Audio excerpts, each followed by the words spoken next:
무엇보다도 감사한 거는 1년 3개월 만에 여러분들을 다시 뵙는데 더 건강해지시고 더 아름다워지시고 살들도 많이 빠지시고 저도 좀 빠졌습니다만 이렇게 하나님께서 다시 만나게 해주셔서 참 감사하게 생각합니다. 우리가 흔히 신앙생활하면서 뭐 죽음, 구원, 생명 이런 말들을 많이 쓰는데 이게 정말로 내 현실에서 부딪혀보지 않으면 그 참된 뜻을 모를 때가 많아요. 우리 미국이 한 62만 명 정도, 뭐 비공식 집계로는 거의 한 70만, 80만까지 간다 그럽니다만은 그런 생명이 돌아가셨는데 거기에는 뭐 부자도 있고 권세를 가진 사람도 있고 세상의 명예를 쥐고 있는데 죽음 앞에서 아무것도 아니로구나.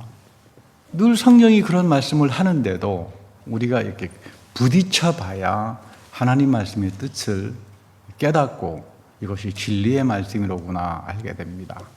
이 구원이라고 하는 게 그래서 참 중요합니다. 여러분들은 구원을 받으신 분들이죠. 이 바이러스의 생명에 이 전부 다 죽어가는 문명 속에서 건강하게, 그리고 항상 교회는, 성경은 예배가 하나님의 구원에 임재하는 장소다. 항상 그렇게 말합니다.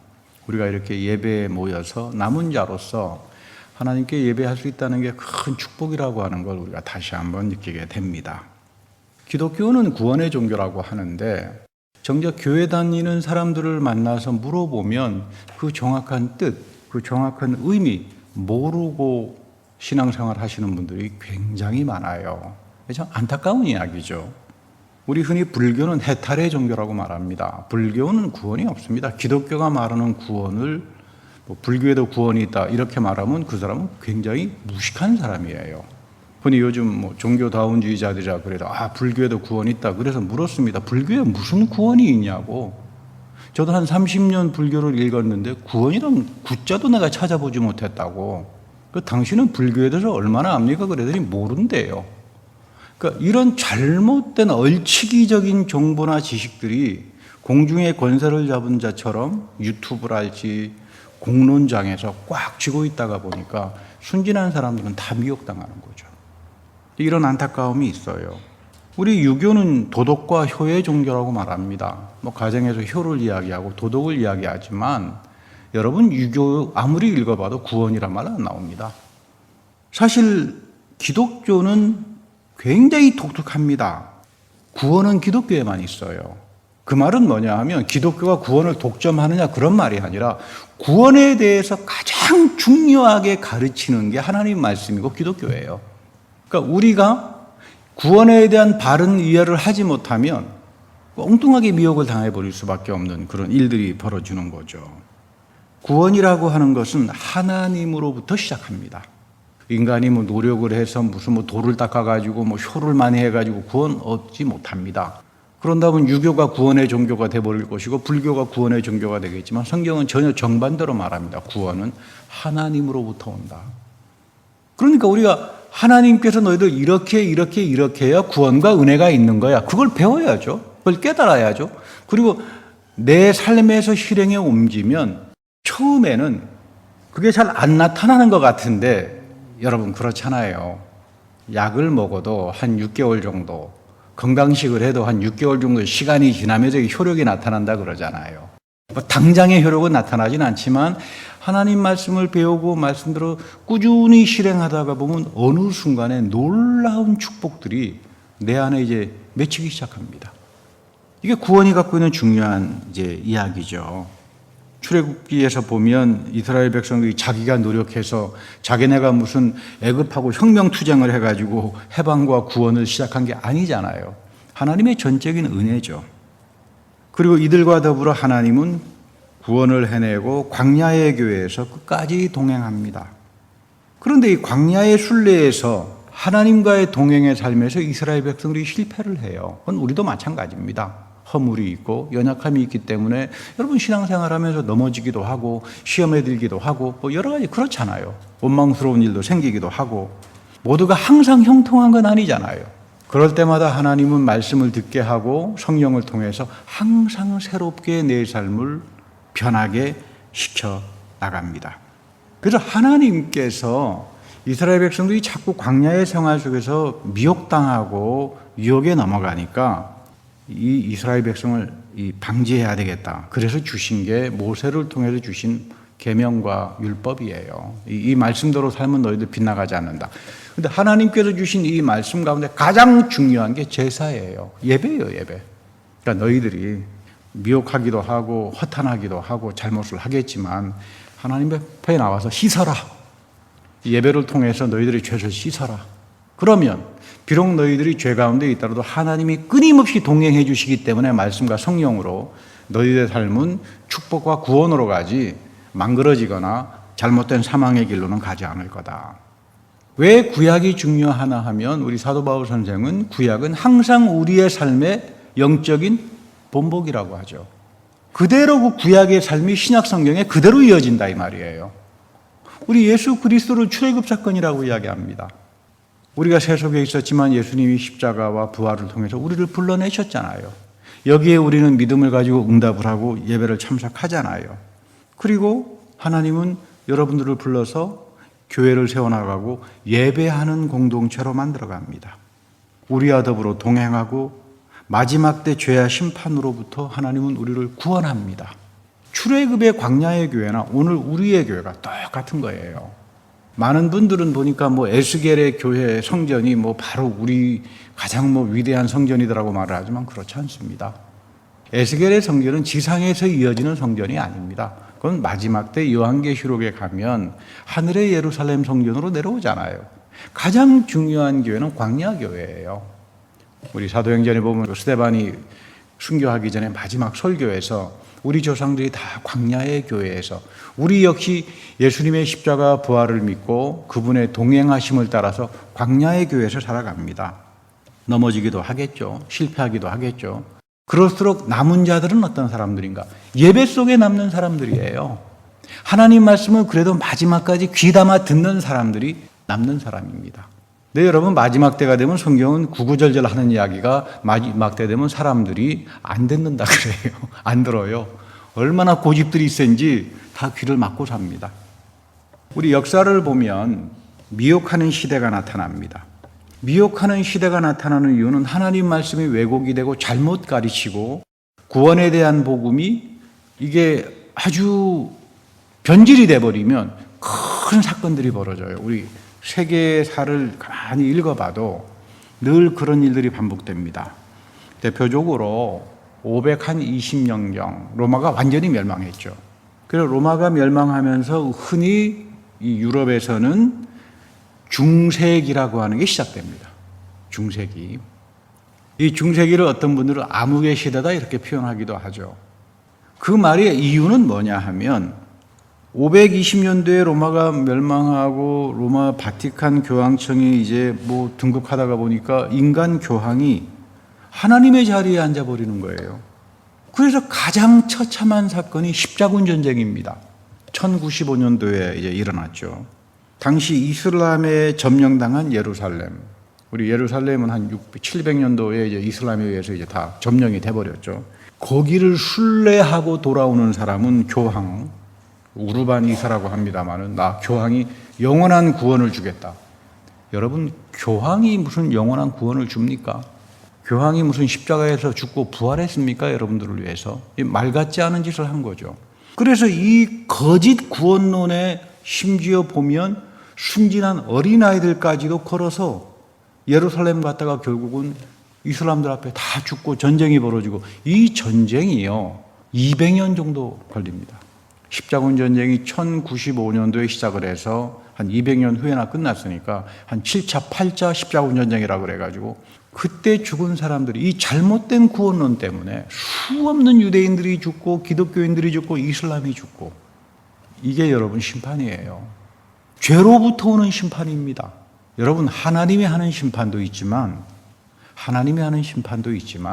진짜 무서운 심판은 내가 저지른 죄로 인해서 오는 심판이에요. 그래서 우리 두고두고 사도 바울이 그런 말 하잖아요. 죄의 삭은 사망이다. 너희들이 죄를 짓게 되면 죄가 권능을 가지고 능력을 가져서 너를 결국은 사망으로 가져가게 한다. 저주로 가져가게 한다. 이거를 끊어낼 수 있으신 분은 예수 그리스도밖에 없다. 이것이 성경에서 이야기하는 구원입니다. 그러니까 예수 그리스도가 나에게는 가장 보배로운 이름이 되는 거죠. 이건 여러분 중세기 가톨릭만 그런 게 아닙니다. 히틀러라고 하는 사람 1930년도에 독일에서 나타났죠. 이 사람 가톨릭 신자였습니다. 유대인들을 죽이는 것을 자기의 소명으로 생각했습니다.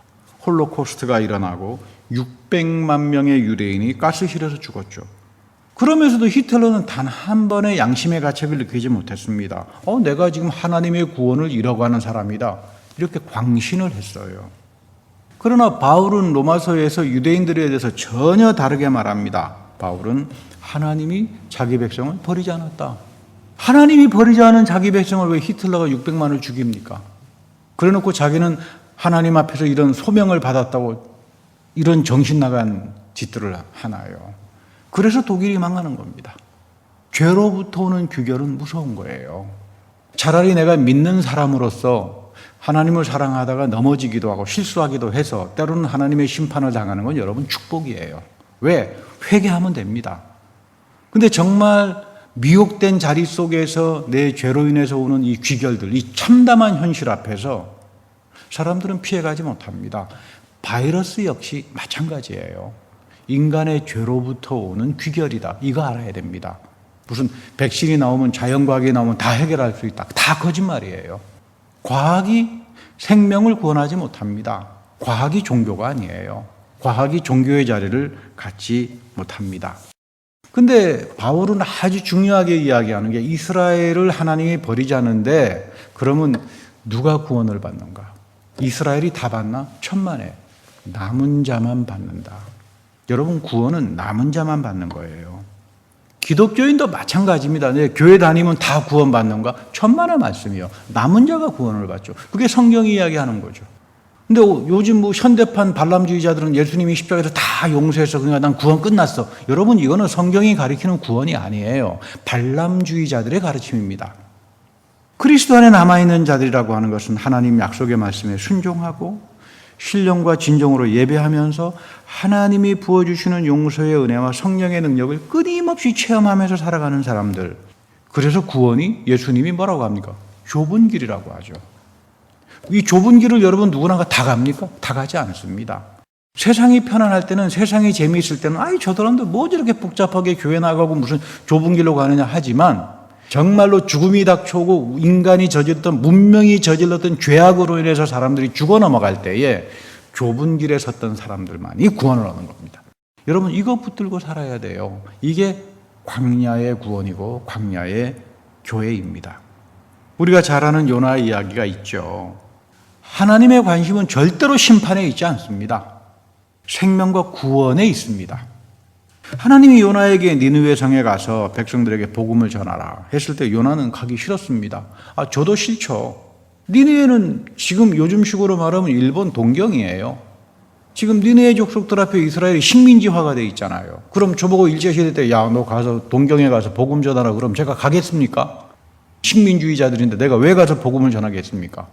저도 똑같은 요나의 생각에 공감을 할 수밖에 없습니다. 그 요나가 화가 났죠. 근데 가서 말씀을 전해보니까 너무도 쉽게 회개들을 하거든요. 니느웨 사람들이. 그러니까 요나가 기분 나빴습니다. 그래서 성 밖에 나가서 하나님 나 죽겠습니다. 그러고 원망합니다. 이럴 수가 있습니까? 왜 하나님이 저 나쁜 식민주의자들, 저런 제국주의자들을 사랑합니까? 그때 하나님께서 이렇게 역사합니다. 이 찌는 더위 아래 앉아있는 요나를 염려하면서 박넝쿨을 빨리 자라게 해요. 그러니까 시원한 그늘이 제공이 되니까 요나가 잘 자란 박넝쿨을 보고는 너무 박수를 쳤는지는 모르겠습니다만 되게 좋아했어요. 근데 갑자기 시들어 버리니까 또 불평을 하고 난리가 납니다. 그때 하나님께서 하시는 말씀이 있어요. 이런 사건들을 통해서 하나님 우리를 깨닫게 하죠. 여러분들 신앙생활 하다가 보면 여러 가지 다양한 사건들을 경험하면서 깨닫지 않는가요? 그런 사람들이 성령의 사람들이고 남은 사람들이에요. 깨우쳐 줍니다. 너 봐라. 하찮은 박넝쿨이 시원한 그늘을 만들어주는 것에 너 감격하고 박수까지 치고 좋아한다면 저 이방의 백성들이 하나님께 회개해서 돌아와서 생명과 구원을 얻는 것은 얼마나 더 크고 기쁜 일이냐. 이게 하나님 마음이에요. 그렇기 때문에 하나님의 뜻은 심판에 있는 것이 아니라 하나님이 여러 가지 사건들을 통해서 나를 때로는 테스트하기도 하고 어려운 일을 주는 것은 심판이 아닙니다. 저를 보다 더 굳건한 믿음 가운데 서게 하고 독수리와 같은 비상하는 믿음을 가지고 살아가게끔 나가는 하나의 훈련들이지, 그러나 우리가 죄로 인해서 오는 심판은 이거는 무서운 겁니다. 그래서 성경은 회개하라, 회개가 소중하다고 말을 하는 거죠. 그런데 성경은 마지막 때 사람들은 회개의 은혜를 받지 못한다. 여러분, 회개가 굉장히 중요한 은혜예요. 많은 분들은 회개 그러면 은혜라고 생각하지 않는데 회개가 여러분 굉장히 중요한 은혜입니다. 여러분, 누가 회개할 수 있습니까? 하나님께서 성령을 통해서 내 마음을 열어주셔야 회개합니다. 근데 성경이 말하죠. 마지막 때 사람들 회개 안 해. 마음 다 닫아버리고 산다 이 말이에요. 어떤 분은 하나님이 십자가에서 다 용서했는데 그까지 구원 뭐가 그렇게 중요합니까? 구원이 아무나 다 받는 건데. 이런 분 보고 제가 물었습니다. 지금 성도님이 하시는 그 말씀이 무슨 뜻이죠? 하나님이 그리스도의 십자가에서 우리를 용서하고 사랑하셨습니다. 우리 모두를 다 사랑했죠. 우리와 화해를 했습니다. 그게 구원인가요? 그렇지 않습니다. 이것을 알고 나를 위한 축복의 선물로 깨닫는 사람은 모두가 다 그걸 받는가요? 그렇지 않습니다. 적대시하는 사람도 있고, 오히려 바울은 이런 복음에 대해서 분노해가지고 예수 믿는 사람들을 잡으려 했던 사람이죠.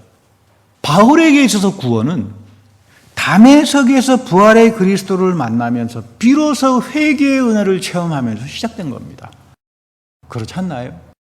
우리 역시 말씀과 성령을 통해서 살아계신 그리스도를 체험하면서 회개의 삶으로 들어가기 시작할 때부터 이 사람을 우리는 구원을 사는 사람이요, 구원이 시작된 사람이요, 하나님이 동행해 주는 사람이라고 이야기를 하는 겁니다.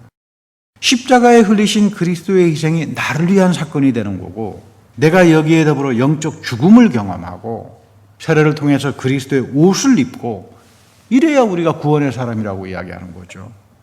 그리고 나는 그리스도와 한 번 죽고 끝나지 않습니다. 죄의 현실이 나에게 달라붙어 있어서 출애굽에서 이스라엘 백성들이 넘어지고 죄를 짓고 유혹에 빠지듯이 저 역시, 목사도 마찬가지입니다, 여러분. 항상 허물이 있고 죄의 유혹에 있고, 그럼에도 불구하고 다윗처럼 하나님의 은혜를 강구하면서 사는 사람들, 바울처럼 날마다 나를 쳐서 복종시키면서 이제 내가 사는 것이 아니라 그리스도가 내 안에 산다, 이 능력을 체험하면서 사는 사람을 가리켜서 남은 자로서 구원을 받은 자다, 이렇게 말을 하는 겁니다. 여러분, 이 구원을 소중하게 가지고 살아야 돼요.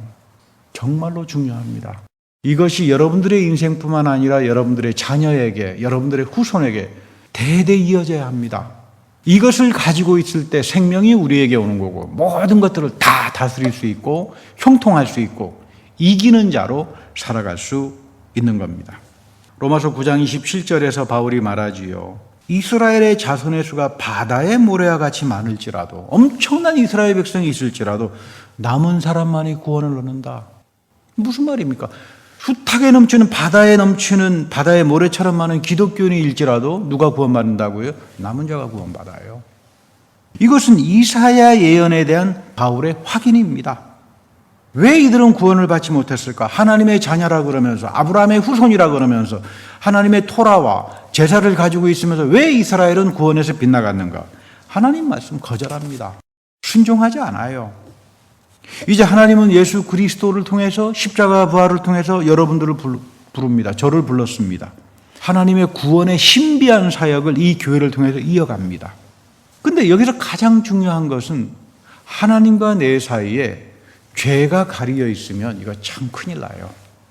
목회자도 또 여러분 성도들도 하나님 앞에서, 말씀 앞에서 정직해야 돼요. 이 죄를, 가리어져 있는 죄를 없애시는 분은 예배밖에 없어요. 그래서 우리가 예배에 참여하고 죄를 이길 수 있는, 그래서 오늘 이사야는 이야기하기를 죄를 이길 수 있는 것은 주님의 말씀을 귀담아 듣는 것이다. 주님의 말씀을 귀담아 듣는 것이다. 이걸 가리켜서 성경은 순종이라고 말을 하는 겁니다. 저는 여러분들을 볼 때마다 참 기적을 느껴요. 여러분들도 참 고집이 세신 분들이잖아요. 저도 고집이 참 하늘만큼 센 사람입니다만, 근데 여러분들 보면 굉장히 순종들을 잘하세요. 왜 그럴까? 보니까 여러분들이 하나님 말씀을 귀담아 듣는 사람들이더라고요. 그래서 이분들이 참 복된 사람들이다. 할렐루야.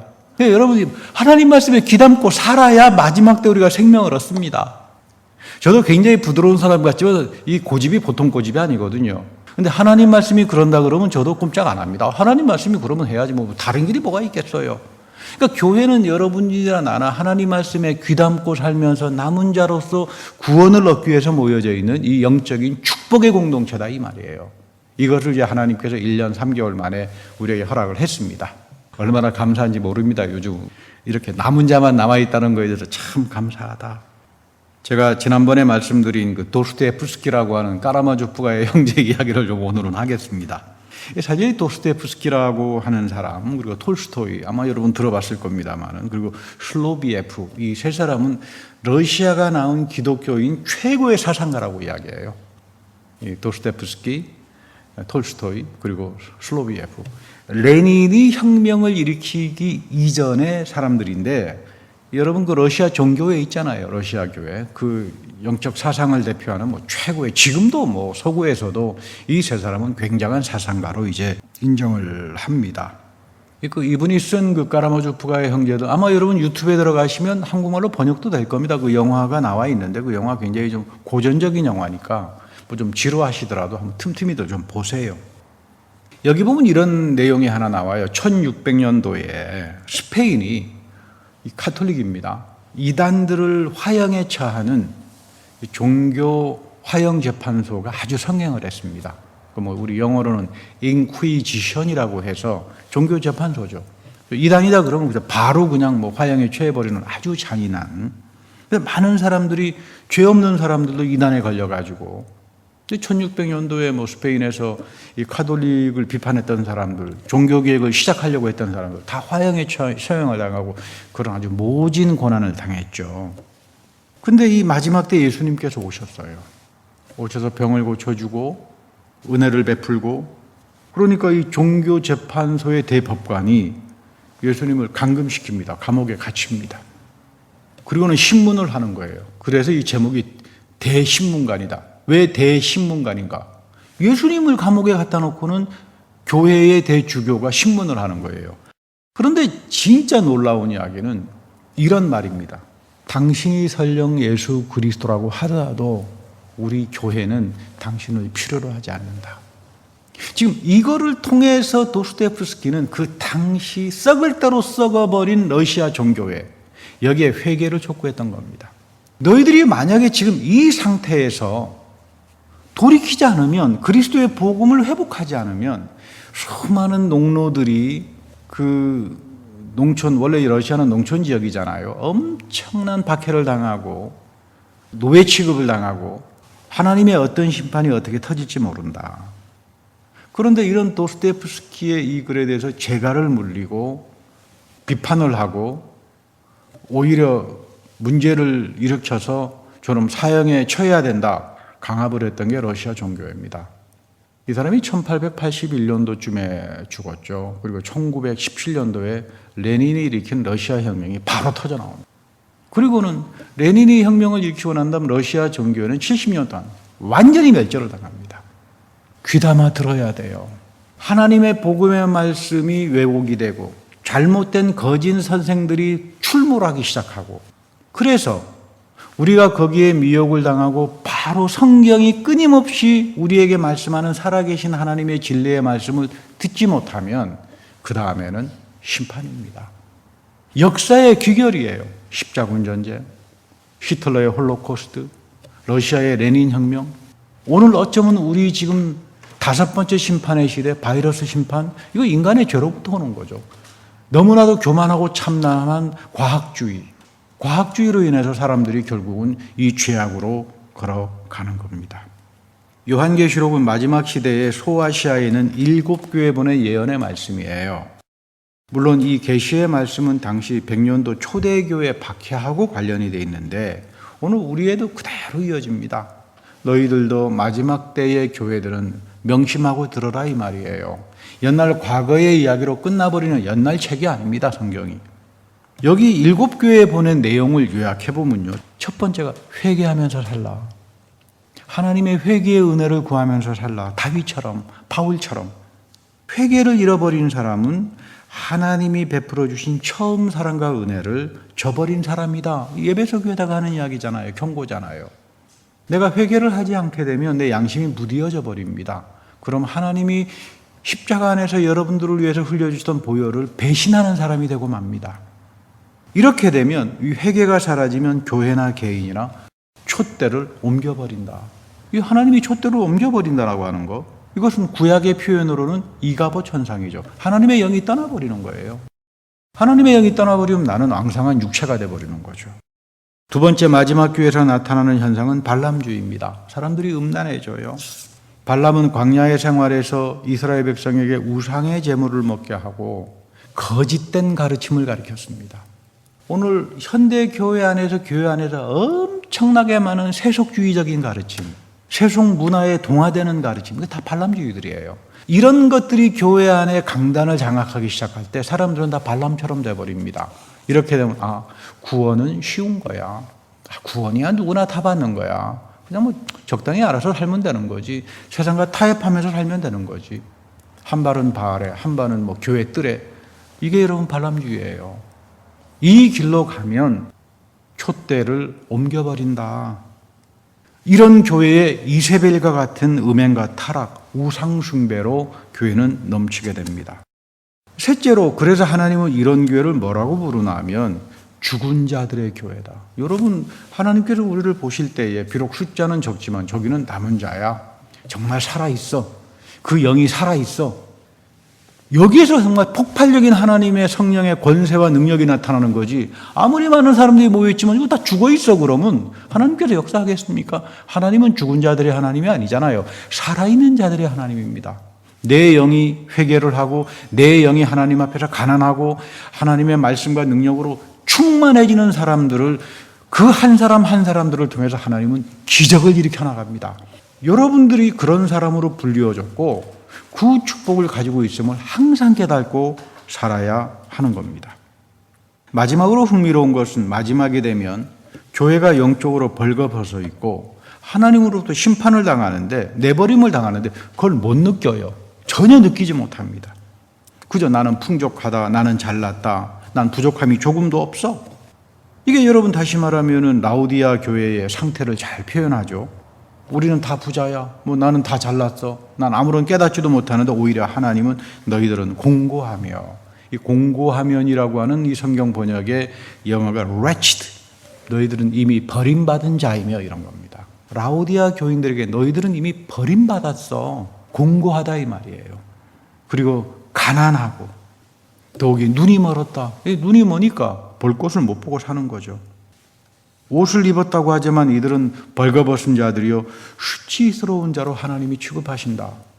그래서 우리가 요한계시록에 나오는 7교회 가운데 심판을 당한 교회의 모습으로 가지 말아야 합니다. 물론 거기는 빌립보 교회랄지 빌라델피아 교회는 참 축복을 받았죠. 남은 교회로서, 남은 자들의 교회로서 우리가 그 교회를 사모하며 살아야죠. 하늘의 예배를 신령하게 사모하고 그 하늘의 예배가 우리에게 잇대어져서 마지막까지 여러분들의 인생을 광야 속에서 복되게 하시고 충만케 하시고 형통케 하시는 그 하나님의 구원의 능력을 체험하고 살아가는 것, 이것이 하나님이 주신 마지막 때 구원이라고 하는 이야기입니다. 사실 오늘 우리 예배 속에서 중요한 것은 두 가지 축복이 있어요. 두 가지 신비한 축복이 있는데, 하나는 죄를 사합니다. 두 번째는 부활의 주님이 내 안에 오셔서 같이 살아갑니다. 우리 마태복음 26장 28절 굉장히 중요합니다. 성만찬을 베풀어 주시면서 예수님께서 말씀하시는 이야기죠. 이 성만찬을 하는 이유는 너희들의 죄 사함을 위해서다. 너희들의 죄 사함을 위해서 흘려주는 새 언약의 보혈이다. 그러니까 여러분, 성만찬 없이는 우리가 죄 사함을 얻지 못하잖아요. 어떤 분은 오셔서 아이 목사님 왜 맨날 카톨릭처럼 성만찬을 자주 합니까? 그래서 여러분, 성만찬이 뭡니까? 이거 없으면 죄 사함이 안 돼요. 그래서 우리가 이 성만찬을 고집하는 겁니다. 우리가 온라인 예배를 드리면서도 끝까지 성만찬을 했던 이유는 다른 게 아닙니다. 비록 우리가 대면에서 먹지는 못했지만 성령이 임재하잖아요. 부활의 그리스도가 이 성찬 속에 오시잖아요. 그리고 여러분들의 영혼에 성령을 부어주시잖아요. 비록 이것이 온라인이든 대면하든 간에 이 성만찬을 우리가 죽을 때까지 지키는 이유는 죄사함이 있습니다. 그래서 초대교회 카다곰에 초대교인들이 박해를 받으면서 들어갔을 때 성만찬 예배 때문에 들어가는 거예요. 죄사함 때문에. 우리 마지막 때에 이 성만찬을 여러분 지키고 살아야 합니다. 이것이 예배의 축복이고 신비입니다. 하나님이 내 죄를 사해 주시고 하나님과 내 사이에 가려졌던 죄를 제거해 주실 때 여러분들에게는 형통이 찾아오는 거고 구원의 능력이 오기 시작하는 거고 회개의 은혜가 나타나는 겁니다.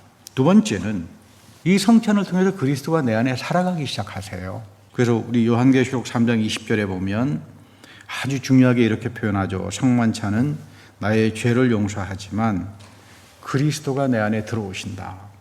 부활한 내가 문 밖에서 문을 두드리고 있다. 누구든지 나의 음성을 듣고 문을 열면 나는 그에게로 들어가서 그와 함께 먹고 그는 나와 함께 먹을 것이다. 여러분, 이거 성만찬이에요.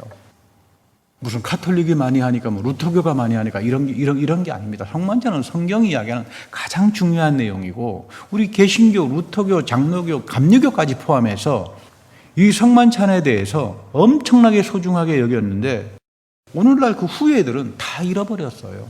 영적으로 빈곤한 거죠. 헐거벗은 거죠. 안타까운 겁니다. 이거 지키고 살아야 합니다. 그리스도가 예배 속에서 오셔서 여러분들과 함께 먹고 마십니다. 이 그리스도가 내 삶에 동행해 주시고 구름기둥과 불기둥으로 내 삶을 예비해 주시고 나의 물질과 영원한 생명과 내 자녀들과 내가 되어주는 모든 인생 속에서 나를 남은 자로서의 구원의 축복으로 인쳐 주실 겁니다. 이런 사람들을 가리켜서 요한계시록은 생명책에 기록된 사람이라고 말을 하는 겁니다. 남은 자로서 구원을 얻은 자들, 그래서 생명책에 기록된 자들, 그런 능력을 가지고 이 광야의 시대를 살아가는 귀한 여러분들이 되기를 축복합니다. 다 같이 기도하겠습니다. 하나님, 우리에게 은혜 베풀어 주셔서 주님 말씀에 귀담고 살아가게 하시고 생명책에 기록된 예수 그리스도와 더불어 죄사함을 얻고 먹고 마시고 남은 자로서의 구원의 복을 가지고 살아가는 우리 모두가 다 되게 하옵소서. 우리 구주 예수 그리스도의 이름으로 축복하며 감사 기도드립니다. 아멘.